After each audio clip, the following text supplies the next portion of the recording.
آمين. أعوذ بالله من الشيطان الرجيم. بسم الله الرحمن الرحيم. الحمد لله رب العالمين. حمدا حامدين، حمدا شاكرين، حمدا ذاكرين، حمدا صابرين، حمدا يوافي نعمه ويكافئ مزيده. يا ربنا لك الحمد كما ينبغي لجلال وجهك وعظيم سلطانك. اللهم صل وسلم على سيدنا محمد وعلى آله وصحبه وبارك وسلم.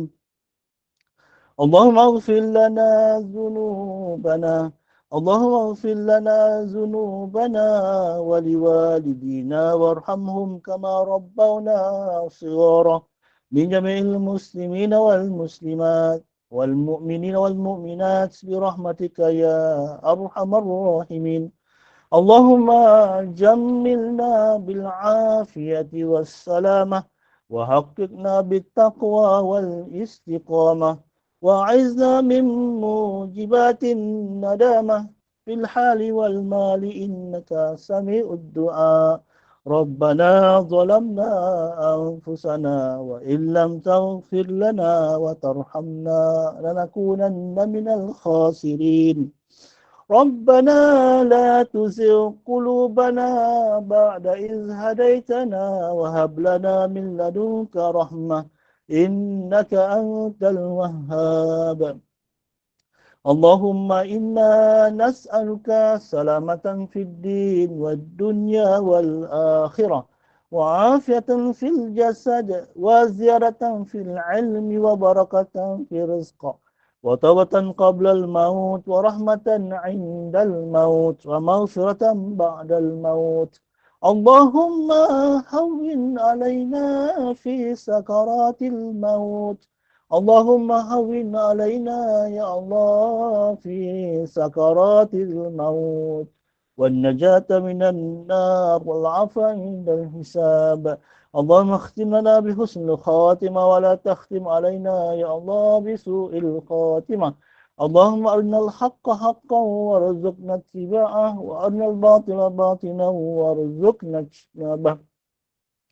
ربنا آتنا من لدنك رحمة، وهيئ لنا من أمرنا رشدا. ربنا إننا آمنا فاغفر لنا ذنوبنا وقنا عذاب النار. اللهم ya Allah, ya Rahman, ya Rahim, ya Allah. Ampunkanlah dosa-dosa kami, ya Allah. Ya Allah, kami mengaku, ya Allah, kami banyak melakukan dosa terhadap-Mu, ya Allah. Maka ampunkan dosa-dosa kami, ya Allah. Alangkah ruginya, ya Allah. Alangkah terkilannya kami, ya Allah, jika hidup di dunia ini masih lagi bergelumang dengan dosa-dosa yang tidak diampuni, ya Allah. Ya Allah, ya Rahman, ya Rahim, pada malam ini, ya Allah, kami menyesal, ya Allah, terhadap perbuatan yang kami lakukan, ya Allah. Maka ampunkan dosa-dosa kami, ya Allah. Ya Allah, juga dosa kedua ibu bapa kami, ya Allah. Ampunkanlah dosa kedua ibu bapa kami, ya Allah. Rahmatilah mereka sebagaimana mereka merahmati kami semasa kami kecil, ya Allah. Ya Rahman, ya Rahim, ampunkan dosa anak-anak kami, zuriat keturunan kami, ya Allah. Maafkanlah mereka di atas kelalaian hidup mereka, ya Allah. Ya Allah, kuatkanlah iman mereka, ya Allah, dalam menempuh kehidupan ini, ya Allah. Ampunkanlah dosa adik-beradik kami, saudara-saudara kami, ya Allah. Ampunkan dosa sahabat-sahabat kami dan kawan-kawan kami, ya Allah. Dosa kaum muslimin dan muslimat keseluruhannya, ya Allah. Allahumma ya Allah, ya Rahman, ya Rahim, ada di kalangan kami ini, ya Allah, yang sedang menderita kesakitan, ya Allah. Kesembuhilah mereka dengan kesembuhan yang segera, yang tidak mendatangkan sebarang mudarat yang lain, ya Allah. Ya Allah, ya Rahman, ya Rahim, ada di kalangan kami ini yang berhajat, ya Allah, kau tunaikanlah hajat permohonan mereka, ya Allah, ya Allah, janganlah engkau ketepikan permohonan dan hajat mereka, Ya Allah, perkenankanlah, Ya Allah, di atas pengharapan yang mereka kenaki itu, Ya Allah. Mudah-mudahan apa yang mereka perolehi itu mendapat rahmat dan naungan Engkau, Ya Allah. Allahumma ya Rahman ya Rahim, Ya Allah, Ya Allah. Ya Allah, berilah kejayaan kepada anak kami, Ya Allah, yang sedang menghadapi peperiksaan, Ya Allah. Ya Allah, pemudahkanlah urusan pembelajaran mereka, Ya Allah. Pemudahkanlah urusan pembelajaran mereka di sekolah, Ya Allah. Pemudahkanlah urusan anak-anak kami, Ya Allah. Mudah-mudahan mereka berjaya di dunia dan di akhirat. Allahumma Rabbana atina fid dunya hasanah wa fil akhirati hasanah wa qina azaban nar. Wa sallallahu ala sayyidina Muhammadin wa ala alihi wa sahbihi wa sallam. Alhamdulillahi Rabbil Alamin. Taqabbalallahu minkum. Inna minkum taqabbal ya karim. A'udzubillahi minasyaitonir rajim. Bismillahirrahmanirrahim. Alhamdulillah wa bihi nasta'in wa la 'udwana illa 'alal zalimin. Asyhadu an la ilaha illallah wahdahu la syarikalah wa asyhadu anna Muhammadan abduhu rasulullah. Allahumma salli wa sallim ala sayyidil mursalin wa ala alihi wa sahbihi ajma'in. Rabbi shrah li sadri wa yassir li amri wahlul 'uqdatam min lisani yafqahu qawli. Rabbi shrah sadri wa yassir li amri wahlul 'uqdatam min lisani yafqahu qawli, amma ba'd. Qawli ta'ala fi kitabil aziz, a'udzu billahi minasyaitonir rajim. Wa ma ja'ala 'alaikum fid dini min haraj. Sadaqallahu azim. Alhamdulillah, syukur kita kepada Allah SWT dengan limpah rahmatnya dapat kita bersama pada malam ini. Pada malam ini Ustaz ingin berkongsi kepada tuan-puan tentang tajuk indahnya hidup bersyariat. Indahnya hidup bersyariat. Apa yang tuan-puan tahu tentang hidup bersyariat ni macam mana? Hidup menggunakan syariat Allah Ta'ala ni macam mana? Maknanya hidup ini adalah hidup yang berpandukan kepada Al-Quran dan hadis. Adakah ianya indah? Adakah ianya indah? Adakah ianya indah dalam kehidupan ini jika kita pandukan Al-Quran dan hadis? Itu persoalan dia. Persoalan yang ingin dikongsikan pada malam ini, menggunakan sistem apa yang digariskan oleh Islam ini bagus ke? Ataupun menjalani kehidupan bersyariat ini baik ke untuk kita? Ataupun hidup berperaturan dan bersistematik dan beretika ini berguna ke dalam kehidupan kita? Itu persoalan yang kita cuba uraikan pada malam ini, insya-Allah. Yang mana sebagaimana yang kita tahu, Allah Subhanahu Wa Taala yang Maha Pemurah lagi Maha Mengasihi, tidak membiarkan manusia itu terkapai-kapai, hanyut tanpa panduan dalam menjalani kehidupan mereka. Dia mengutuskan para rasul untuk mengajar agama dan syariatnya. Syariat Islam secara ringkas ni bermaksud apa? Apa kita maksudkan dengan syariat Islam?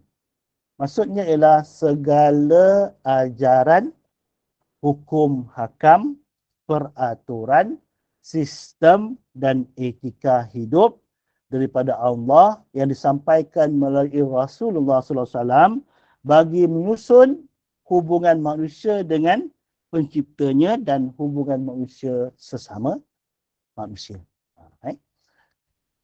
Untuk apa? Untuk apa semua ini disusun? Iaitu demi untuk mencapai kehidupan yang baik dan bahagia di dunia dan akhirat. Sekali lagi kita nak tegaskan. Sekali lagi kita tegaskan, syariat Islam secara ringkasnya apa?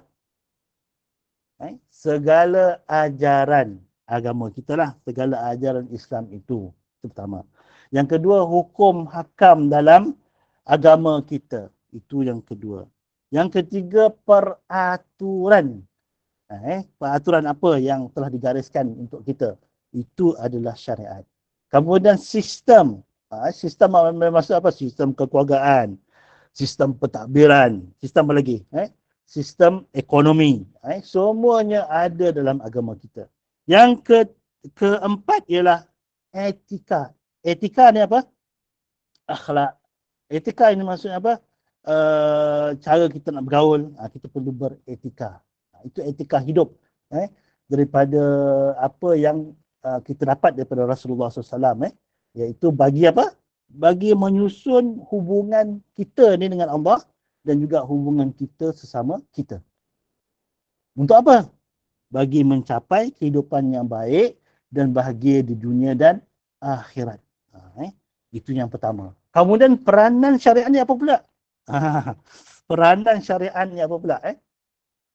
Syariat ini peranan dia ialah memberi petunjuk kepada manusia tentang segala perkara yang bermanfaat dan memandu mereka menghindari segala kemudaratan. Segala apa yang memberi mudarat kepada mereka. Itu peranan dia. Ia juga mendorong manusia mengejar kecemerlangan dalam kehidupan dunia dan akhirat serta memperolehi keridhaan Allah Subhanahu Wa Taala. Itu peranan syariat. Sekali lagi kita tengok peranan syariat apa dia? Syariat berperanan memberi petunjuk kepada manusia tentang segala perkara yang bermanfaat. Itu yang pertama. Kemudian memandu mereka menghindari segala yang memudaratkan. Itu peranan syariat. Kemudian ia juga, yang ketiganya, mendorong manusia mengejar kecemerlangan dalam kehidupan dunia dan akhirat serta memperolehi keredaan Allah Subhanahu Wa Taala. Panjang ni peranan ni kan. Siapa sempat salin. Okey. Maksudnya apa? Dalam menyuruh atau melarang, dalam menyuruh, melarang, menghalal atau mengharamkan sesuatu, Allah SWT tidak mengharapkan sebarang keuntungan. Keuntungan pun untuk bagi Allah Ta'ala itu sendiri. Sesungguhnya Allah Subhanahu Ta'ala itu maha kaya daripada berhajat kepada sesuatu ataupun sesiapa. Allah tidak menyimpan sesuatu kepentingan di sebalik syariat dia. Allah Ta'ala tak ada kepentingan pun sebenarnya dalam penyusunan syariatnya untuk kita. Melainkan untuk menjaga kemaslahatan manusia di dunia dan akhirat juga. Syariat diturunkan untuk menjaga kesejahteraan agama. Itu yang kita sebutkan sebagai maqasid syariah. Maqasid syariah ni apa maksud dia? Siapa faham tentang maksud maqasid syariah? Kalau faham, sila tulis dalam ruang chat kita untuk kita memahami betul-betul. Maksudnya syariah ini diturunkan untuk menjaga apa? Menjaga yang pertama kesejahteraan agama. Kemudian yang kedua menjaga nyawa, keselamatan nyawa manusia. Yang ketiga menjaga akal manusia. Yang ini pendidikan. Akal manusia ini adalah supaya manusia itu menjadi cemerlang, pandai sebagainya. Itu yang ketiga. Yang keempat menjaga keturunan manusia, supaya manusia ini tak kacau bilau keturunan dia. Tersusun semua sekali. Tersusun semua sekali. Keturunan manusia itu keturunan yang suci, yang lahir daripada perkahwinan yang sah. Itu yang dikenakan oleh syariat. Dan kemudian akhir sekali, iaitu untuk menjaga harta manusia supaya tak dicuri ataupun tak dirompak ataupun tak ditipu. Ataupun apa yang dilakukan oleh orang sekarang, scammer-scammer ni yang menipu manusia untuk kata orang tu merampas harta mereka. Itu tujuan syariat itu diturunkan. Tujuan syariat itu diturunkan ialah untuk menjaga agama. Kalau kita lihat kat Malaysia ni, agama macam mana? Terjaga tak? Kemudian yang kedua menjaga nyawa. Nyawa kita ni terjaga tak? Tak sewenang-wenangnya orang bunuh, tak sewenang-wenangnya orang parang kita, tak sewenang-wenangnya berlaku kacau bilau kan, menyebabkan nyawa melayang. Tengok lihat di situ ada tak berlaku kerajaan itu. Maksudnya kalau berlaku juga, maksudnya syariat kita tak kuat lagi. Dan yang ketiga itu menjaga akal. Akal ini pendidikan anak-anak kita macam mana.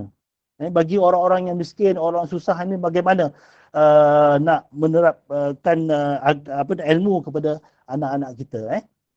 Ilmu agama terutama sekali, supaya akal mereka itu cemerlang, akal mereka itu bagus.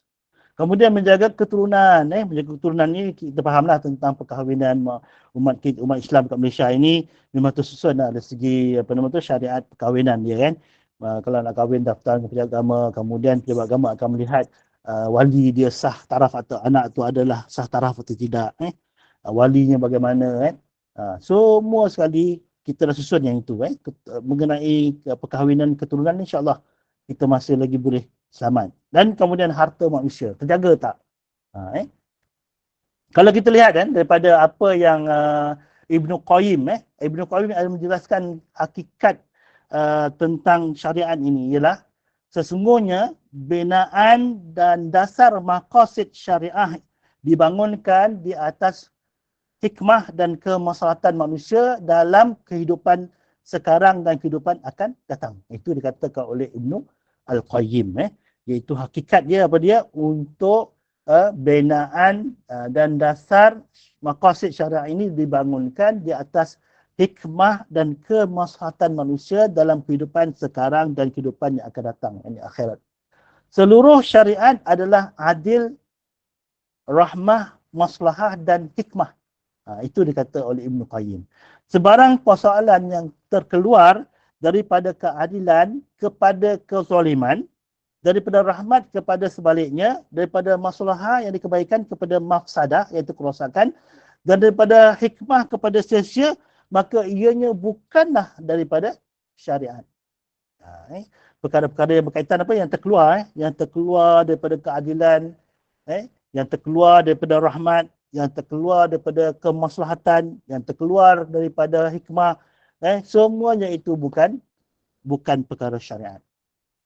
Itu yang kita nak jelaskan di sini sebagaimana firman Allah SWT, auzubillahi minasyaitonirrajim, tilka ayatullahi natluha 'alaika bil haqq wa ma Allahu yuridu zulman lil alamin. Yang maksudnya tilka ayatullah, itulah ayat-ayat Allah. Natluha 'alaika bil haqq. Kami bacakan dia kepada kamu dengan yang benar. Dan Allah tidak berkehendak melakukan kezaliman kepada sekalian makhluknya. Dan Allah Ta'ala wa ma'allahu yuridu zulman lil alamin. Dan Allah tidak berkehendak melakukan kezaliman kepada sekalian makhluknya. Dan juga firman Allah Ta'ala wa ma ja'ala 'alaikum fid dini min haraj. Dan ia dari Allah Ta'ala tidak menjadikan atas kamu menanggung susah payah dalam perkara agama. Maksudnya apa? Allah Ta'ala tak menyusahkan kita dalam agama, maksudnya apa? Contohnya lah kalau kita bermusafir. Kan kita dirosahkan, diringankan untuk bersolat secara jamak. Solat zuhur dijamakkan dalam waktu asar. Kemudian boleh qasar pula tu. Solat yang 4 terjadi 2. Jamak pula. Begitulah rukhsah yang Allah Ta'ala berikan kepada orang yang musafir. Kemudian bagi orang yang sakit, tak boleh berpuasa, Allah Ta'ala bagi rukhsah untuk mereka itu supaya boleh berbuka. Berbuka, kemudian diganti pada hari yang mereka itu sihat. Juga orang musafir pun boleh berbuka puasa, diganti pada hari yang mereka bukan musafir.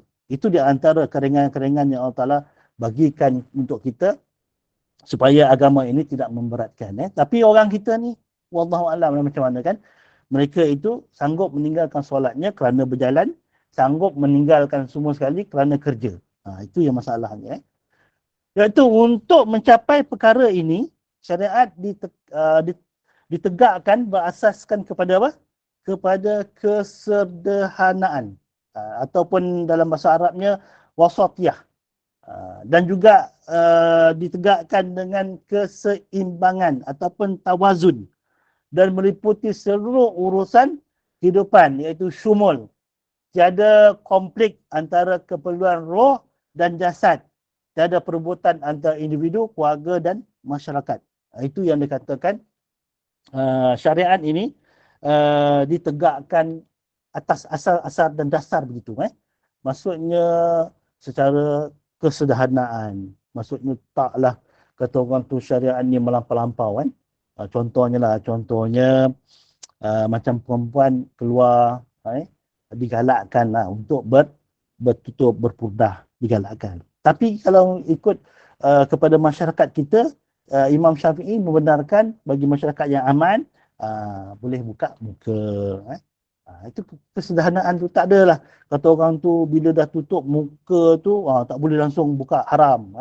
Tak adalah macam itu sekali. Kita boleh menggunakan syariat Imam Syafi'i mengatakan harus untuk kita buka wajah yang sedia nampak, yang biasa nampak kan. Juga tapak tangan yang biasa nampak di pergelangan tangan kita dibolehkan. Itu di antara kesederhanaan wasatiyah. Kalau yang lain-lain itu janganlah kita nampak terlampau ketat sangat. Kemudian ditegakkan di atas keseimbangan, tawazun. Maknanya mengimbangkan di antara hidup keluarga kita dengan kehidupan kita bagaimana kan. Kalau kita orang yang sederhana, begitulah kehidupan dia. Kalau orang yang berduit sikit, begitulah kehidupannya, yang akan memberi kepada lebih kepada zakatnya, infaknya sebagainya. Kemudian meliputi seluruh urusan kehidupannya itu menyeluruh dalam kehidupan kita, yakni tiada konflik antara keperluan roh kita ini dan juga jasad. Syariat. Tiada perebutan antara individu dan juga keluarga dan masyarakat.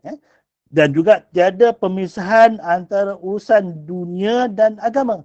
Semuanya diserikan dengan seimbang dan penuh kesederhanaan demi kebahagiaan dunia dan akhirat. Kalau kita lihat, jika kita perhatikan, syariat Islam ini tidak menekankan suatu aspek dengan mengabaikan aspek yang lain. Hinggakan dalam urusan ibadah, iaitu hubungan dengan Allah, syariat tidak mengenepikan aspek lain seperti aspek fizikal dan kemasyarakatan. Sebagai contohnya, marilah kita teliti tentang panduan dan apa yang diajarkan oleh Nabi SAW kepada mereka yang menunaikan solat Jumaat.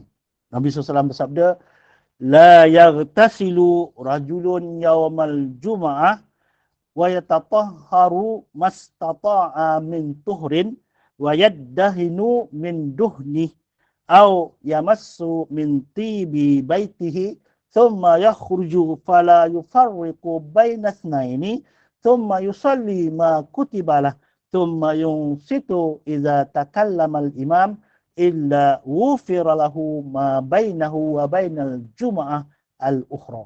Maksudnya apa?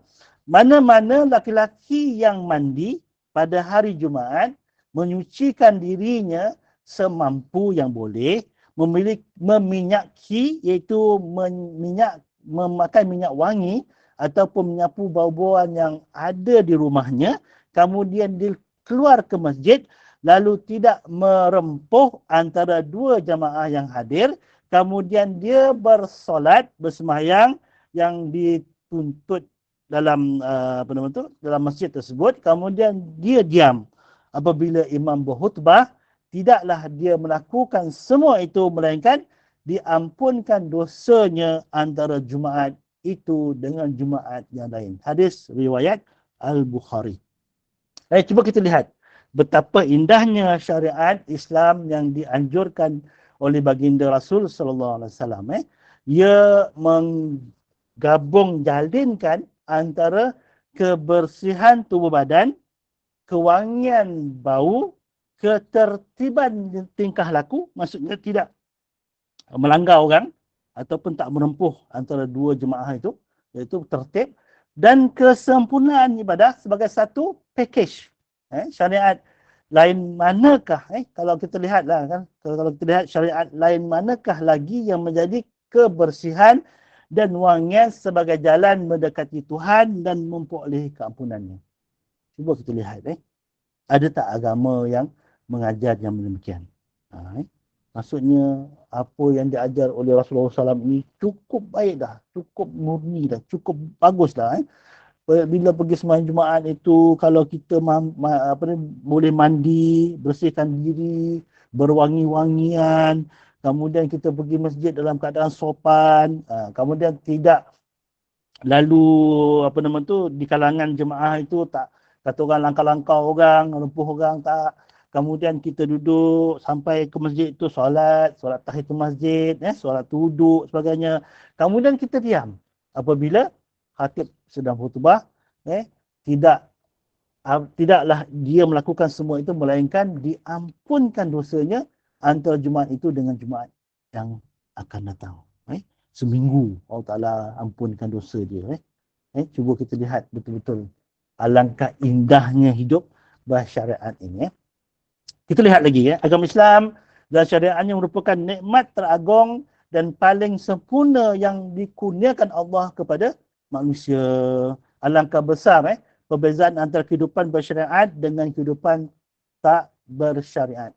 Bezanya sangat ketara ketara sangat. Yang mana Ja'far bin Abi Talib radhiyallahu anhu pernah menceritakan perbezaan tersebut kepada Raja Najasyi. Seraya berkata, wahai raja, kami sebelumnya, kata Ja'far bin Abi Talib, kami sebelumnya merupakan suatu kaum yang ahli jahiliyah, iaitu seorang kaum yang jahil. Kami menyembah berhala, memakan bangkai dan melakukan perkara-perkara yang keji itu zina. Kami memutuskan silaturahim dan menyakiti jiran. Yang kuat kalangan kami membaham yang lemah. Demikianlah kebiasaan kami sehinggalah Allah mengutuskan kepada kami seorang rasul daripada kalangan kami. Kami mengenali, selepas itu kami mengenali keturunan kami. Kami mengenali kejujuran, kata Ja'far bin Abi Talib. Kami selepas itu sanggup menuntut ilmu dan tahu tentang apa itu amanah, apa itu kesucian maruah. Baginda mengajak kami mengesakan Allah dan menyembah dan hanya menyembah Allah saja. Meninggalkan sembahan kami dan nenek moyang kami daripada menyembah batu dan berhala. Baginda menyuruh kami bercakap jujur, menunaikan amanah, menghubungkan silaturahim, berbuat baik kepada jiran dan supaya berhenti daripada perkara yang haram maupun menumpahkan darah, yakni membunuh. Baginda melarang kami daripada melakukan zina, memberi keterangan palsu, memakan harta anak yatim dan memfitnah wanita yang baik. Baginda memerintahkan kami menyembah Allah yang esa, tidak menyekutukannya, mengerjakan solat, menunaikan zakat, berpuasa dan lain-lain. Lantas kami mempercayainya, kami beriman dan mengikuti ajaran yang dibawanya. Keindahan syariat Islam ini bukan sahaja dirasai oleh umat Islam pada zaman Nabi SAW, bahkan ia kekal segar hingga zaman kini. Ia turut diakui oleh mereka bukan Islam yang menyebabkan sebahagian mereka telah tertarik lalu memeluk Islam. Itu yang dikatakan oleh Ja'far bin Abi Talib kepada Raja Najasyi. Betapa indahnya yang dibawa Islam yang dibawa oleh Rasulullah SAW kepada kami. Semua perkara-perkara tersebut orang akan mengangguk, mengakui bahawa benda itu baik. Tak baik apa bila bercakap itu bercakap dengan jujur.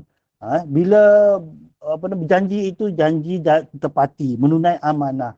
Kemudian berbaik-baik dengan kaum keluarga, menghubungkan silaturahim, berbuat baik kepada jiran.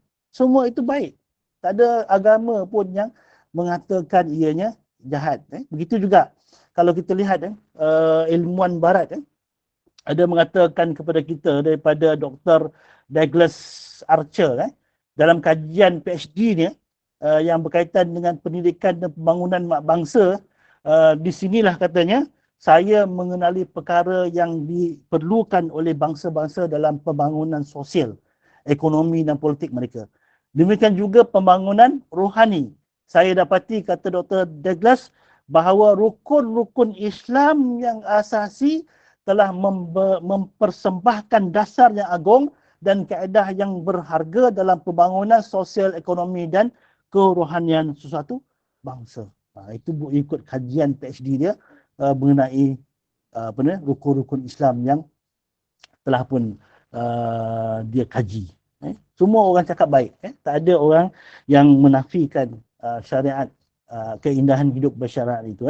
Kemudian menjadi kewajipan untuk kita mensyukuri nikmat agama dan syariat Islam yang Allah Ta'ala kurniakan pada kita. Marilah kita terjemahkan kesyukuran tersebut melalui perkara-perkara berikut. Iaitu yang pertamanya mempelajari dan memahami agama Islam ini dan syariatnya sebaik mungkin. Ini kita perlu. Kalau kita dah tahu semua sekali, kita kena belajar betul-betul. Belajar betul-betul dan fahamkan betul-betul tentang maqasid syariah yang sebenar. Apa dia maqasid syariah tadi? Tuan-puan tahu tak apa dia maqasid syariah tadi? Iaitu yang pertama, menjaga agama. Kedua, menjaga nyawa. Ketiga, menjaga akal. Keempat, menjaga keturunan. Dan yang kelima, menjaga harta manusia. Itu kata orang tu, maqasid syariah ni lebih kepada pemerintah. Kita lihatlah, kalau pemerintah tak menjaga agama, tak menjaga nyawa, tak menjaga akal ini, di mana pemerintah nak berpegang kepada Islam ini. Kemudian yang kedua, mengamalkan syariat secara seimbang dan menyeluruh dalam segenap urusan kita, baik urusan peribadi, keluarga, masyarakat dan negara. Di samping menghindari daripada sikap melampau ataupun ekstrim. Itu tak boleh. Apa yang kedua tadi? Mengamalkan syariat secara seimbang dan menyuruh di segenap urusan. Sama ada urusan peribadi kita ke, keluarga kita ke, masyarakat ke, urusan negara ke, hendaklah kita benar-benar jadikan syariat itu seimbang dalam perkara-perkara urusan tersebut. Dan di samping kita menghindari daripada sikap melampau ataupun ekstrim dalam agama ini. Tak boleh kita terlampau ekstrim dalam perkara agama. Biasanya orang yang suka berbalah lah, yang suka berbalah ni, dia akan menyatakan sikap ekstrim dia dalam agama. Kemudian yang ketiga, menyampaikan keagungan agama kita, agama Islam dan syariat dalam agama kita ini, serta menunjukkan contoh tauladan yang baik kepada orang-orang yang bukan Islam. Kita lah yang boleh menyampaikan kepada orang bukan Islam ini bagaimana kebaikan syariat kita.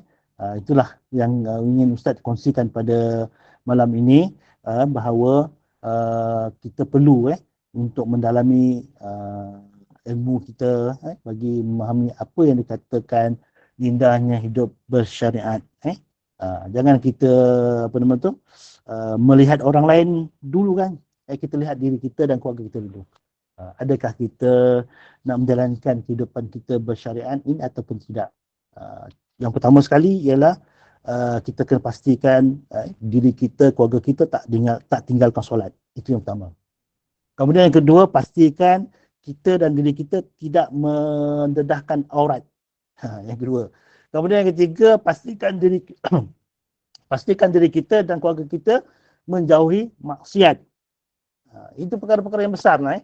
Solat, aurat, maksiat. Ini kena jaga betul-betul supaya kita dah boleh sikit-sikit kata orang tu berjinak dengan agama kita. Kemudian kita bila dah berkeadaan begitu, kita bolehlah pergi masjid, pergi mendengar kata orang tu majlis-majlis agama, ilmu-ilmu ini. Kemudian perkuatkan diri kita dengan Al-Quran dan hadis. Kalau siapa yang tak boleh baca Quran tu, carilah guru untuk kita baca Al-Quran dengan betul. Untuk itu, sekadar perkongsian Ustaz pada malam ini. Mudah-mudahan memberi manfaat untuk diri Ustaz juga dan juga rakan-rakan sekalian. Ustaz serahkan pada Puan Zainun untuk acara seterusnya. Silakan. Jazakallah khair kepada Ustaz Haji Haris. Terima kasih atas kesudian memimpin bacaan surah Al-Mulk itu tadi dan juga bacaan doa dan tazkirah maghrib mengenai indahnya hidup bersyariat yang berpandukan Al-Quran dan hadis, hukum yang datangnya dari Allah SWT dan disampaikan oleh Rasulullah SAW. Dan ucapan terima kasih kepada para jemaah yang sudi luarkan masa hingga ke akhir majlis ini dan jangan lupa kita akan mentadabbur surah Ibrahim yang akan disampaikan oleh Ustaz Muhammad Azhar. sebentar lagi pada pukul 9. Dan saya mewakili pihak pengurusan, mohon maaf jika ada salah bicara daripada saya. Yang sempurna itu hanya dari Allah Subhanahu Wa Taala. Dan bagi menangguhkan majlis ini Ustaz, mohon untuk tutup dengan tasbih kafarah dan surah Al-As. Silakan Ustaz. Bismillahirrahmanirrahim. Subhanakallah bihamdika asyhadu an la ilaha illa anta astaghfiruka wa atubu ilaik. Bismillahirrahmanirrahim. Wal 'asri innal insana lafi khusr illa alladziina amanu wa 'amilus shalihat wa tawassaw bil haqqi wa tawassaw bis sabr. Shadaqallahul azim. Terima kasih Ustaz. Assalamualaikum warahmatullahi wabarakatuh. Terima kasih. Assalamualaikum. Jumpa lagi. Waalaikumsalam semua. Assalamualaikum. Assalamualaikum. Terima kasih. Terima kasih.